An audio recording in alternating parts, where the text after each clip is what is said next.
Welcome to the Making of a Nation, American History in VOA Special English.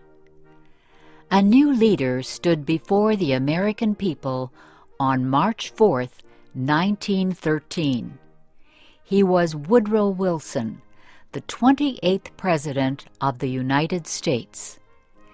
Wilson belonged to the Democratic Party. He was progressive in his belief that government should take an active part in efforts for social reforms. This week in our series, Kay Gallant and Harry Monroe begin the story of Wilson's presidency.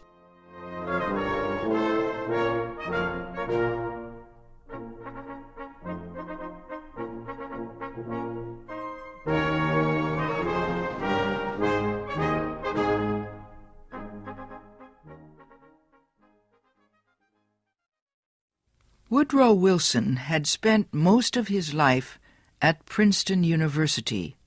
First, he was a professor. Then he was university president.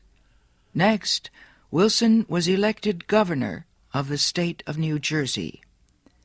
His early success as governor made him a leading candidate for the Democratic presidential nomination in 1912. Wilson traveled widely around the country during the campaign. He made speeches to many groups. He tried to make himself and his ideas known to as many Americans as possible. Wilson called his program The New Freedom. One of his campaign promises was to fight for better conditions for America's small business owners. Such proposals helped him win the Democratic nomination for president. Then he defeated President William Howard Taft and former President Theodore Roosevelt in the election. Woodrow Wilson, the former president of a university, had become the president of a nation. The largest crowd in Washington, D.C.'s history welcomed Wilson outside the Capitol building on the day of his inauguration.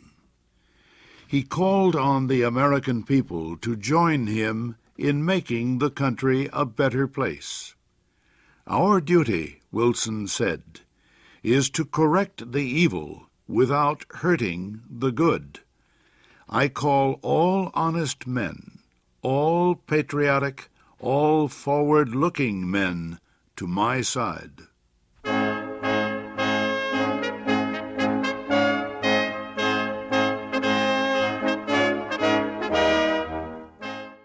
Wilson wasted no time. He immediately called a special session of Congress to act on Democratic campaign promises to reduce import taxes or tariffs. Wilson felt strongly about the need to reform these taxes. He broke tradition by leaving the White House to appear before Congress in person to appeal for his tariff proposals. Many members of Congress opposed Wilson's plans, but the new president used the results of a Senate investigation to win the fight. The investigation showed that a number of senators owned companies that depended on high tariffs for their profits. The votes of these senators were influenced by their property holdings. Public knowledge of the situation forced many of them to give up their holdings and stop resisting tariff reform. Congress finally approved Wilson's proposals. Lower tariffs reduced the amount of money taken in by the federal government. So the Senate also approved a tax on income or earnings. A constitutional amendment had been passed earlier to permit such a tax. President Wilson and the Democratic Party were pleased with the new tariff and income tax bills. But they were far from finished. Next, they turned their efforts to reform of the banking industry. For several years, many people had recognized the need for changes in the banking system. The old system of uncontrolled private banks had developed years earlier.